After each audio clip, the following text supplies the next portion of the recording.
So hello everyone. आज का जो टॉपिक है हमारा क्लासिफिकेशन ऑफ सब्सटेंस और मैटर है कि जो हमारे पास जितने भी एनवायरनमेंट के अंदर आपके जो मैटर्स पाए जाते हैं, जो सब्सटेंसेस होते हैं, उसको हम किस किस टाइप्स में हम लोग क्या कर रखे हैं, क्लासीफाई कर रखे हैं। ठीक है, तो देखो सबसे पहले हमें ये पता होना चाहिए कि ये जो मैटर और सब्सटेंस जो हम बोल रहे हैं ये एक्चुअली में क्या चीज है। तो ऐसा कोई सा भी सब्सटेंस जिसमें क्या हो, आपके पास एक कोई मास हो या उसका क्या हो, वॉल्यूम हो। कोई भी सब्सटेंस जिसका क्या हो, मास हो या वॉल्यूम हो, हम उसको क्या बोलते हैं, आपका मैटर बोलते हैं। इन सिंपल लैंग्वेज हम लोग ये बोल सकते हैं, ऐसी कोई सी भी चीज जो क्या हो, जिसके पास खुद का वेट हो और वो कुछ जगह घेरती हो, उसको आप क्या बोल सकते हो, मैटर। ठीक है, अब जो मैटर है उसको हम लोगों ने क्लासिफाई कर रखा है टू पार्ट्स में। एक होता है फिजिकल क्लासिफिकेशन और दूसरा जो आपके पास है वो क्या है, आपके पास केमिकल क्लासिफिकेशन।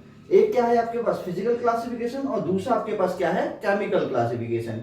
यानी फिजिकली यानी उसके लुक वाइज, जो हम उसको देख के इजीली आप लोग बता सकते हो कि ये क्या है, ये आपका मैटर है कि एक किस टाइप का मैटर है, जिसको आप देख के ही बता सकते हो, उसको आप क्या बोल सकते हो, फिजिकल क्लासिफिकेशन। ठीक है, अब देखो इसमें जो फिजिकल क्लासिफिकेशन है उसको हम लोगों ने फर्दर कितने पार्ट्स में डिवाइड कर रखा है, 5 पार्ट्स में। आपका क्या हो गया, सॉलिड, लिक्विड, गैस, प्लाज्मा और बोर आइंस्टाइन कंडेंसेशन स्टेट।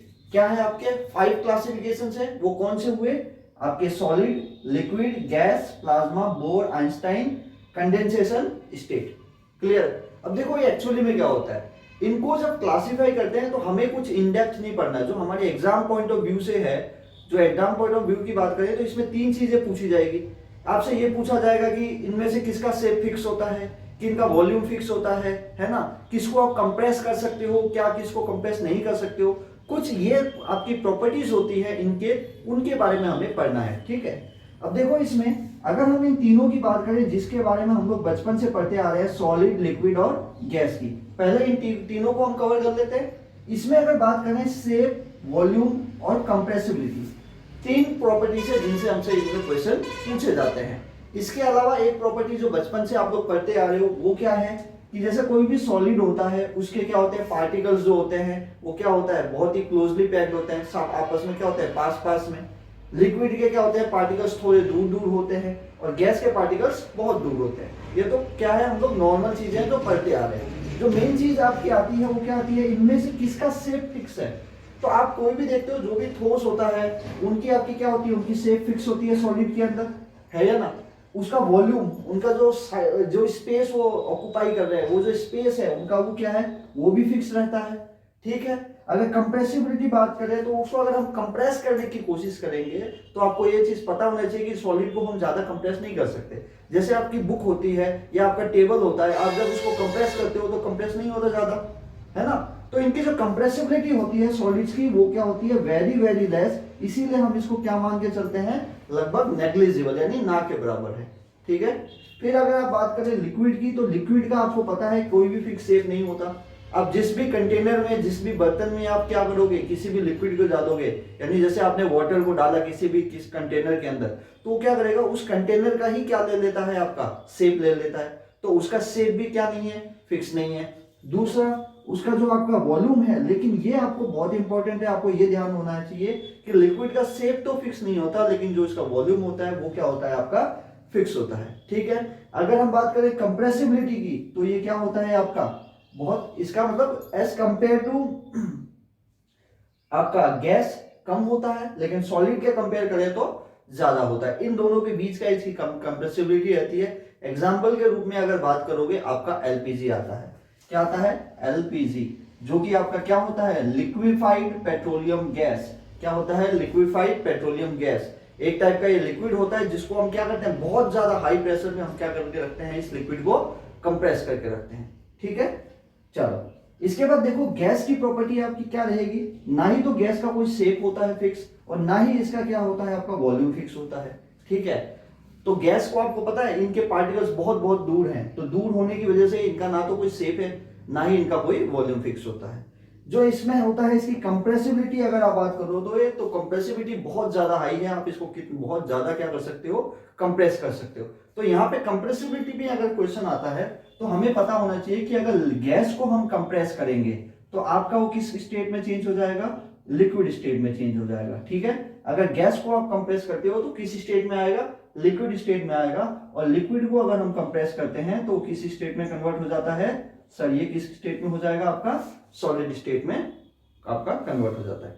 ठीक है, इसके बाद में दो और आपके टाइप के होते हैं आपके मैटर, वो होता है एक तो प्लाज्मा और एक होता है बोर आइंस्टाइन कंडेंसेशन स्टेट। ठीक है, तो प्लाज्मा, देखो प्लाज्मा में क्या होता है कि ये बहुत ही हाई ज्यादा एनर्जेटिक पार्टिकल्स होते हैं, बहुत ज्यादा इनके अंदर क्या होती है, एनर्जी होती है। इसमें ज्यादा ये एग्जाम पॉइंट ऑफ व्यू से इंपॉर्टेंट नहीं है, जस्ट फॉर नॉलेज है कि आपको ध्यान रखना है जो प्लाज्मा होते हैं क्या होता है, बहुत ज्यादा एनर्जेटिक पार्टिकल्स होते हैं। और आपको पता है जो भी एनर्जेटिक पार्टिकल्स होते हैं उनको हम क्या जानते हैं, आयंस के रूप में जानते हैं। तो ये एक टाइप के आयनिक पार्टिकल्स होते हैं जो कि क्या है, बहुत ज्यादा एनर्जेटिक पार्टिकल है, प्लस ये सुपर एक्साइटेड मोड में रहते हैं, यानी इनके अंदर मतलब आप बात करो इनकी एनर्जी की, वो बहुत ज्यादा रहती है। ठीक है, अगर बात करते हैं बोर आइंस्टाइन कंडेंसेशन स्टेट की, तो इसके पीछे बात करें 1920 की बात है, तो 1920 के अंदर सत्येंद्र नाथ बोस करके एक अपने साइंटिस्ट होते थे, तो उन्होंने इसको थियोरेटिकल बेसिस में आपको बताया था सबसे पहले कि भाई ऐसा कुछ बोर आइंस्टाइन कंडेंसेशन स्टेट करके कोई पार्टिकल होता है, उन्होंने थियोरेटिकल बेस पे बताया,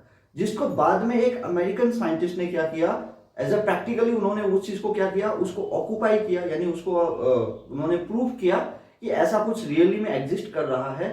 और इसी के बाद में ये जो आपका आता है कौन सा, बोर आइंस्टाइन कंडेंसेशन स्टेट, ये आपको देखने को मिलता है। अब बात आती है कि सर इसको आपको क्या बोलते हैं, बोर ये स्टेट पाया कब जाएगा, तो देखो इसको सुपर कूल करते हैं, क्या करते हैं, सुपर कूलिंग। अब बोलोगे सर सुपर कूलिंग क्या होता है, तो सुपर कूलिंग का मतलब होता है कि इसमें आप उसको बहुत ज्यादा लो टेम्परेचर में हम इसको क्या करते हैं, कूल करते हैं, बहुत ज्यादा लो टेम्परेचर तक हम इसको कूल करेंगे। और जो इसकी आपकी डेंसिटी रखनी है हमें, वो भी डेंसिटी क्या रखनी है, बहुत ही ज्यादा लो, बहुत ज्यादा लो डेंसिटी करेंगे। और दूसरी काम आपका क्या करना है, आप इसका क्या करना है, सुपर कूलिंग करना है। तो एकदम ज्यादा, बहुत ज्यादा ठंडा कर दिया, उसकी डेंसिटी भी क्या कर दी, बहुत ज्यादा कम कर दी, तो उस स्टेट में आपको पार्टिकल मिलेगा जिसको हम क्या बोलते हैं, किस नाम से जानते हैं, बोर आइंस्टाइन कंडेंसेशन स्टेट। ठीक है, तो एग्जाम पॉइंट ऑफ व्यू से इसके बारे में हमें बस इतना ही ध्यान रखना है। अगर आपसे पूछा जाए तो आयनिक पार्टिकल्स एक्चुअली में कौन से टाइप ऑफ क्लासिफिकेशन है, तो आप बोल सकते हो प्लाज्मा के अंदर आते हैं। Plus bore Einstein condensation actually में क्या है, तो हमें पता होना चाहिए सर ये ऑब्टेन कैसे कर सकते हैं, at a very low temperature and a very low density. Clear. इसके बाद जो आता है आपका केमिकल क्लासिफिकेशन आता है, क्या आता है आपके पास, केमिकल क्लासिफिकेशन। केमिकल यानी, अब इस केमिकल क्लासिफिकेशन को आप लोग दो पार्ट्स में डिवाइड करके चलते हैं। एक तो आपके पास होता है प्योर और एक होता है आपके पास मिक्सर, जिसको हम लोग क्या जानते हैं, इम्प्योर। ठीक है, अब जो प्योर क्लासिफिकेशन हुआ उसको हम लोगों ने एक तो बोला एलिमेंट के रूप में क्लासिफाई किया है और एक होता है कंपाउंड के रूप में। ठीक, तो जो प्योर वाला आपका हुआ उसमें क्या हमने एलिमेंट लिया और दूसरा क्या लिया, कंपाउंड। तो एक्चुअली जो होता है ये जो आपका कंपाउंड होता है ना, वो कम से कम ये एलिमेंट्स और एलिमेंट्स का ही क्या होता है, कॉम्बिनेशन होता है, या दो से ज्यादा एलिमेंट्स मिलके आपके क्या बनाते हैं, कंपाउंड बनाते हैं। ठीक है, हम ये बोल सकते हैं। चलो अभी एलिमेंट्स वगैरह के बारे में हम लोग बहुत इन डिटेल पढ़ेंगे जब हम लोग क्या पढ़ रहे होंगे, पीरियोडिक टेबल। अभी बस एक ओवरव्यू ले रहे हैं कि क्लासिफिकेशन एक्चुअली में कितने पार्ट्स में ये क्लासिफाई हो रखे हैं। ठीक है, चलो अभी इसमें जैसे एलिमेंट्स होते हैं उसको हम कितने पार्ट्स में क्लासिफाई कर रखे हैं, 3 पार्ट्स में। क्या हो गया, मेटल, नॉन मेटल और मेटलॉइड्स। अभी मेटल और नॉन मेटल्स के बारे में, इनके बारे में तो हम एक अलग से वीडियो बना दूंगा, लेकिन अभी आपको बस इतना सा ध्यान देखो कि एक्चुअली में मेटल्स होते क्या है। मेटल्स का अगर बात करें तो ये इलेक्ट्रॉन डोनर होते हैं, कि इलेक्ट्रॉन को क्या करते हैं, ये लूज करते हैं, जबकि आपके नॉन मेटल्स होते हैं वो क्या करते हैं, आपकी इलेक्ट्रॉन्स को गेन करते हैं। ठीक है, और आपकी बात आती है मेटलॉइड्स की, तो मेटलॉइड्स की प्रॉपर्टी ये होती है कि ये आपका ना ही तो ये मेटल होते हैं ना ही ये क्या होते हैं, नॉन मेटल। इनके अंदर क्या पाया जाएगा, आपका एक मिक्स टाइप की प्रॉपर्टी आपको देखने को मिलती है। ठीक है, अलग से इनकी स्पेसिफिक प्रॉपर्टीज है, इनके बारे में हम लोग डिस्कस करेंगे बाद में। अब देखो कंपाउंड्स, जो भी कंपाउंड्स होते हैं वो कितने हो गए, 2 पार्ट्स में, एक तो ऑर्गेनिक कंपाउंड, एक आपका हो गया इनऑर्गेनिक कंपाउंड। देखो जो भी आप लोग पीरियोडिक टेबल में जितने भी एलिमेंट आप लोग देख रहे हो, जितने भी आप नाम देखते हो, आयरन देखते हो, कॉपर देखते हो, हाइड्रोजन देखते हो, हीलियम देखते हो, वो सारे के सारे क्या आते हैं, एलिमेंट्स में आते हैं। और आपको इसमें कितने होते हैं, टोटल 118 होते हैं। कितने होते हैं, 118, जिसमें से 91 तो आपके पास क्या होते हैं, मेटल्स होते हैं। क्या होते हैं? 91 तो आपके पास मेटल्स होते हैं, 20 आपके पास क्या होते हैं? नॉन मेटल्स होते हैं, और जो बचे हुए 7 हैं ये आपके पास क्या होते हैं? मेटलॉइड्स होते हैं। ठीक है, अब मैंने बताया कि जैसे अगर आपको बात करें, आपको एग्जांपल दिया हुआ है Fe आयरन, तो ये आयरन आपके पास क्या है? एक एलिमेंट है। ठीक है, ये आयरन क्या है आपके पास? एक एलिमेंट है। लेकिन अगर हम लोग बात करें किसकी, सपोज करो H2HSO4 लिखा हुआ है। अब ये HSO4 में देखो, एक तो सल्फर का है और एक ऑक्सीजन का है, तो दो टाइप के एलिमेंट्स पाए जा रहे हैं। तो ये जो दो टाइप के एलिमेंट्स पाए जा रहे हैं, ये क्या किस में आएंगे? ये आपके कंपाउंड्स में आएंगे। किस में आएंगे? कंपाउंड्स में आएंगे। और उसको हमने दो पार्ट्स में क्लासिफाई कर रखा है, एक तो ऑर्गेनिक और एक इनऑर्गेनिक। ऑर्गेनिक का मतलब ऐसे कंपाउंड्स जिसमें क्या पाया जाए? आपके कार्बन पाया जाए। क्या पाया जाए? कार्बन। ऐसा कोई सा भी कंपाउंड जिसमें आपका क्या पाया जाएगा? कार्बन पाया जाएगा, उसको हम किस में इंक्लूड करते हैं? ऑर्गेनिक के अंदर। और इनऑर्गेनिक में क्या होगा? जिसमें कार्बन कंटेंट नहीं पाया जाएगा। ठीक है, अब देखो यहाँ पे अगला जो आता है आपके पास आता है वो मिक्सचर। और मिक्सचर कितने टाइप्स के होते हैं? मिक्सचर इसमें आपका आता है एक तो होमोजीनियस, एक आता है हेट्रोजीनियस। अब देखो यहाँ पे एक सवाल आता है कि सर इस कंपाउंड और मिक्सचर में क्या डिफरेंस होता है?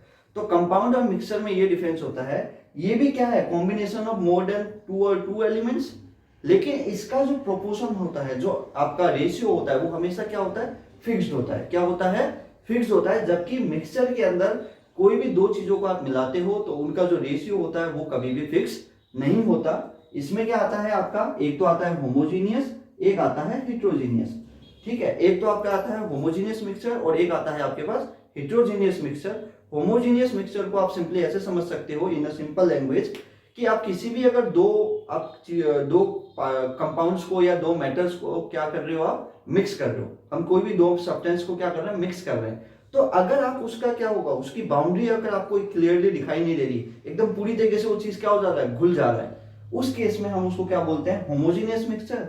अगर हेट्रोजीनियस मिक्सचर की बात करते हो तो जैसे आप किसी चीज में दूसरी चीज को आप घोल रहे हो, अगर आपको उसकी बाउंड्री देख रही है, दोनों की बाउंड्री अलग अलग आपको दिखाई दे रही है, उसको आप क्या बोलते हो? आप हेट्रोजीनियस मिक्सचर। ठीक है, एग्जाम्पल के रूप में अगर आप बात करते हो, जैसे हमने पानी लिया, पानी के अंदर आप जैसे चीनी घोलते हो, तो देखो आप कुछ देर आप जब उसको मिलाते हैं तो क्या हो जाता है? एकदम कंप्लीटली मिक्स हो जाता है। तो चीनी आपको दिखाई थोड़ी ना देता है? नहीं दिखाई देता। तो चीनी पूरी तरीके से उस वाटर के अंदर घुल चुका है। तो ऐसे मिक्सचर को हम क्या बोलते हैं? होमोजीनियस मिक्सचर, जिसके अंदर क्या आता है? सॉल्यूशन। और इसके बाद जो आता है आपका हेट्रोजीनियस मिक्सचर, जिसमें क्या आता है? कॉलोइड्स और सस्पेंशन। इसको ये जो सॉल्यूशन होता है, कॉलोइड होता है, सस्पेंशन होता है, इसको हम अभी देखते हैं। ठीक है, तो यहाँ पे जो आपका है, ये आपका क्या है? सॉल्यूशंस हो गया, कॉलोइड्स हो गया और सस्पेंशंस हो गया। तो जैसे कि हम लोगों ने देखा, जो सॉल्यूशंस होता है वो आपका क्या है? Homogeneous mixture. और जबकि कॉलोइड्स और आपका सस्पेंशन क्या है? आपका हेट्रोजीनियस मिक्सचर। ठीक है, तो एक चीज यहाँ पे जो हमें समझना है वो क्या होता है? कोई भी मिक्सचर होता है ना, जैसे आप किसी भी चीज में दूसरी चीज को क्या कर रहे हो? मिला रहे हो, तो आप क्या कहलाते हो? मिक्सचर। अब यहाँ पे दो चीजें निकल के आती है। जो चीज आप मिला रहे हो, हम क्या कर रहे हैं? जिस भी चीज को हम क्या कर रहे हैं? मिला रहे हैं, या जिस भी चीज को आप क्या कर रहे हो? घोल रहे हो, तो वो चीज आपकी क्या कहलाती है? सॉल्यूट कहलाती है। और जिस चीज के अंदर हम लोग क्या कर रहे होते हैं? उसको मिला रहे होते हैं, उस चीज को हम क्या बोलते हैं? आपका सॉल्वेंट कहते हैं। क्या कहते हैं? इसको आप क्या बोलते हो? सॉल्वेंट कहते हो। ठीक है, अब जैसे ये आपका एक मिक्सचर है जिसमें हमने क्या ले रखा है? एक जगह आपने वाटर ले रखा है। अब वाटर में हम क्या कर रहे हैं? आपका शुगर मिक्स कर रहे हैं। तो जो आप वाटर के अंदर मिक्स कर रहे हो ना, तो जिसके अंदर हम मिक्स कर रहे हैं उस चीज को हम क्या बोलते हैं? सॉल्वेंट बोलते हैं। और जिसके अंदर हम कोई चीज मिक्स कर रहे हैं, जो चीज आप मिक्स कर रहे हो, उस चीज को आप क्या बोलते हो? सॉल्यूट बोलते हो। क्या बोलते हो? सॉल्यूट बोलते हो। और ये जो आपके क्लासिफिकेशंस किए गए हैं, सॉल्यूशन, कॉलोइड्स और सस्पेंशन, ये किसके बेसिस पे किए गए हैं? ये जो आपने सॉल्यूट यूज किया है, इस सॉल्यूट के साइज के बेसिस पे इनको क्लासिफाई किया गया है। ठीक है, तो अगर मैं बात करूं सॉल्यूट की साइज की, तो जो सॉल्यूशंस होता है, सॉल्यूट का साइज उसके अंदर क्या होता है? Very less. क्या होता है? बहुत ज्यादा छोटे छोटे होते हैं इसके अंदर सॉल्यूट के साइज। और सबसे ज्यादा सॉल्यूट का साइज किसके अंदर होगा? तो सबसे ज्यादा सॉल्यूट का साइज आपका होता है किसके अंदर? सस्पेंशन के अंदर। जो सॉल्यूट का साइज होता है वो क्या होता है? बहुत ज्यादा होता है। किसके अंदर? सस्पेंशन के अंदर। अब बात आती है सर फिर ये कोलॉइड का क्या हाल है? तो कोलॉइड का ये होता है, जो सॉल्यूट का आपका साइज आता है वो क्या आता है? आपके सॉल्यूशन के सॉल्यूट के साइज से तो बड़ा आता है, और सस्पेंशन से क्या आता है? छोटा आता है। यानी सॉल्यूट का साइज जो होता है कॉलॉइड्स के अंदर, वो क्या होता है आपके आपके सॉल्यूशन के साइड से क्या होता है बड़ा, और आपके सस्पेंशन के साइड से क्या होता है आपके छोटा होता है। क्लियर है? इन दोनों के बीच का इंटरमीडिएट होता है। अब यहाँ पे क्या होता है, अगर मैं कॉलॉइड्स की स्पेसिफिकली किसकी बात कर रहा हूँ, कॉलॉइड्स की बात कर रहा हूँ, ध्यान से समझना इस चीज को। अगर मैं बात करूँ स्पेसिफिकली कॉलॉइड्स की, तो जो वर्ड हम लोग यूज करते हैं क्या, सॉल्यूट, यानी जिस भी चीज को हम क्या कर रहे हैं किसी दूसरी चीज के अंदर घोल रहे हैं, उस चीज को कॉलॉइड्स के अंदर हम क्या बोलते हैं आपका डिस्पर्स्ड, क्या बोलते हो, डिस्पर्स्ड फेज, क्या बोलते हो, डिस्पर्स्ड फेज के नाम से जाना जाता है। यानी अगर बात करें कॉलॉइड्स के अंदर अगर कोई चीज घोली जा रही है तो उसको हम क्या बोलते हैं, डिस्पर्स्ड फेज। और जिस भी चीज के अंदर घोली जा रही है, यानी जो सॉल्वेंट हम यूज कर रहे हैं, उस सॉल्वेंट को हम कॉलॉइड्स के केस के अंदर किस रूप में जानते हैं, डिस्पर्स्ड मीडियम। क्या बोलते हैं, मीडियम, डिस्पर्स्ड मीडियम। समझ आ रही है? जो हम लोग सॉल्यूशन के केस में अगर बात कर रहे थे कि सॉल्यूट क्या था, जिसको हम घोल रहे हैं, वही चीज आपके कॉलॉइड्स के केस में क्या बोला जाता है, वो क्या है आपका डिस्पर्स्ड फेज है। और जो आप बोल रहे हो जिसके अंदर कोई चीज घोली जा रही है, उस चीज को क्या बोलते हो, सॉल्वेंट। तो जो सॉल्वेंट होता है उसको हम कॉलॉइड्स के केस में किस नाम से जा रहे हैं, आपका डिस्पर्स्ड मीडियम के नाम से। ठीक है? एग्जाम पॉइंट ऑफ व्यू से जो आपको एग्जाम में पूछे जाते हैं ऑब्जेक्टिव टाइप में, वो यही पूछा जा सकता है कि डिस्पर्स्ड फेज क्या होता है, डिस्पर्स्ड मीडियम क्या होता है। आपको अलग अलग डेफिनेशन दी होगी और आपको बताना होगा।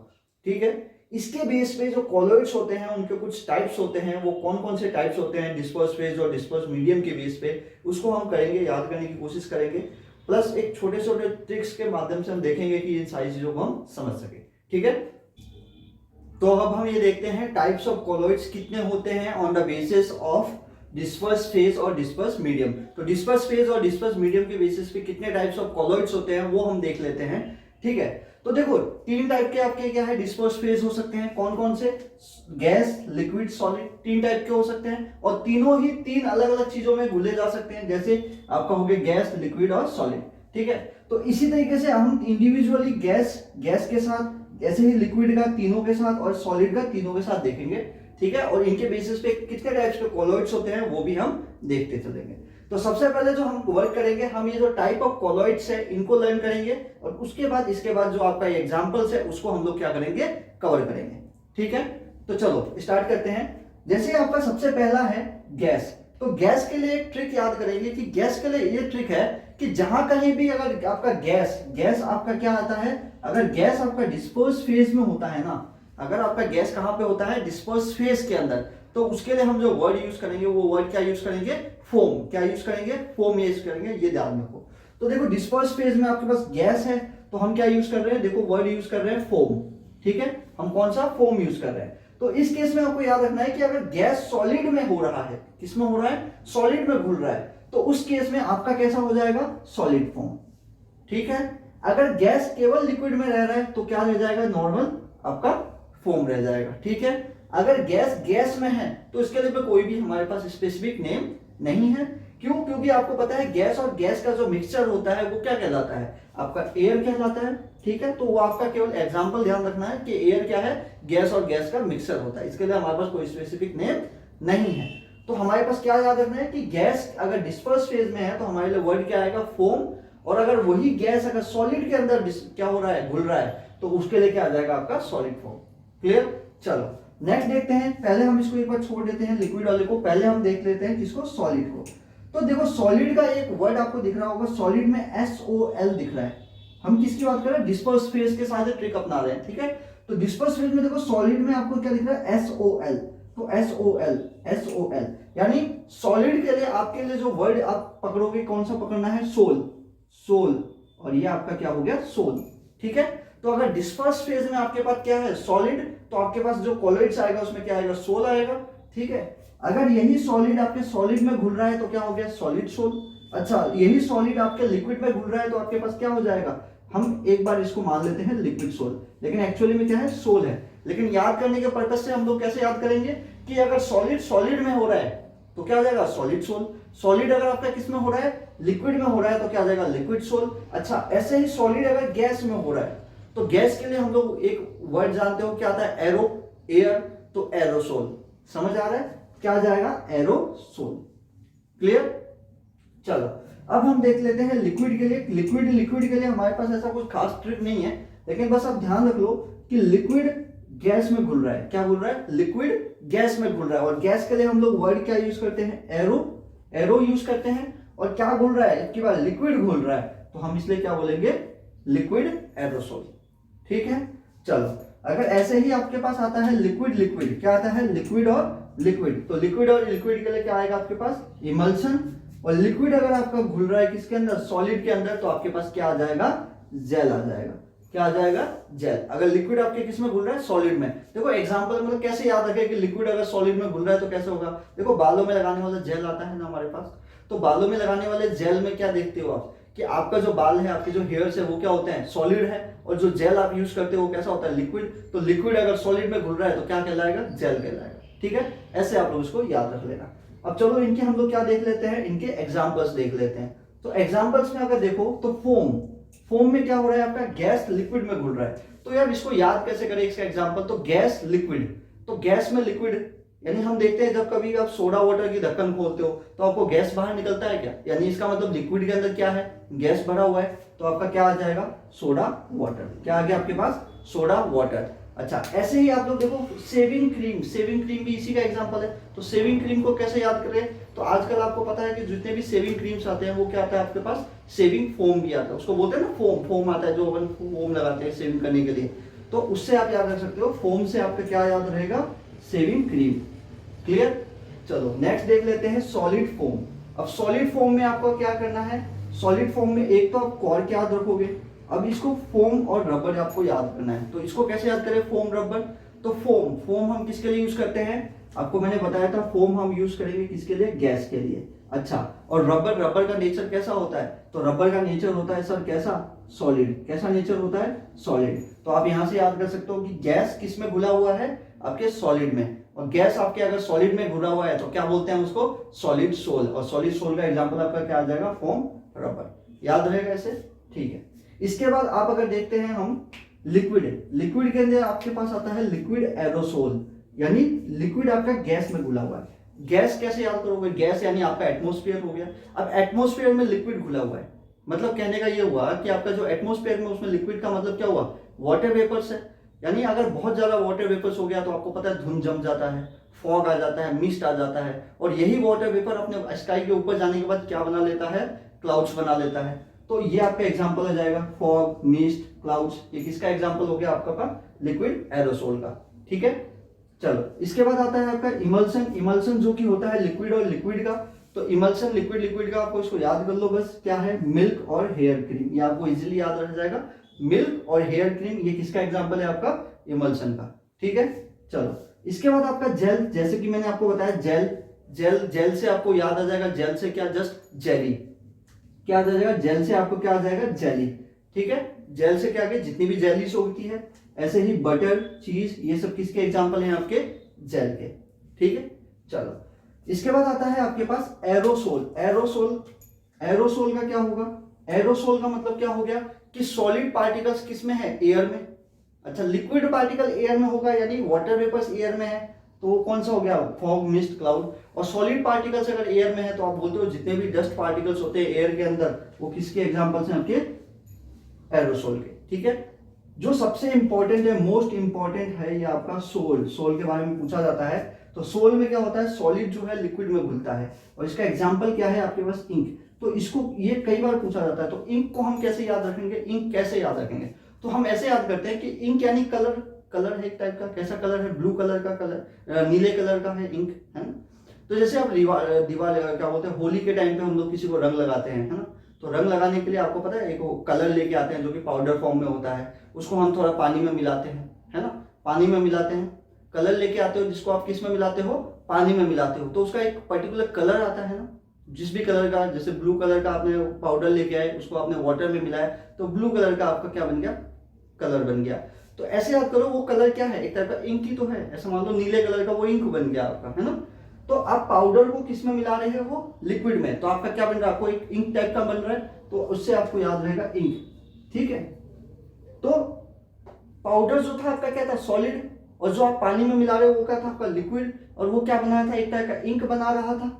ठीक है, और आपको बताया था कि जो आपका सॉलिड के लिए वर्ड कौन सा यूज होगा, सोल, और यानी लिक्विड सोल। क्लियर है?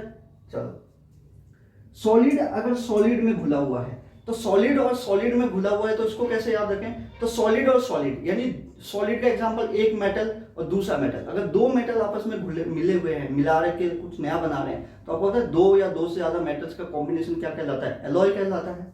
तो इसका एग्जाम्पल आपका क्या हो गया, एलॉय। यानी सॉलिड सोल का एग्जाम्पल क्या हो गया आपका, एलॉय। और आप इसमें एक और याद कर लो, रूबी ग्लास। ठीक है, रूबी ग्लास भी इसका एग्जाम्पल है। और ऐसे ही सोल का एग्जाम्पल आपको एक और ध्यान रखना है, कोलॉइडल गोल्ड। ठीक है, तो इस तरीके से आपके डिफरेंट टाइप्स ऑफ सोल्स थे, इसको आपको याद रखना है एज इट इज। ये पूरा आपको जो टेबल है इसको आपको याद रखना है। नेक्स्ट वीडियो में हम लोग क्या करेंगे, नेक्स्ट टॉपिक कवर करेंगे। तो बस आज के लिए इतना ही, थैंक यू।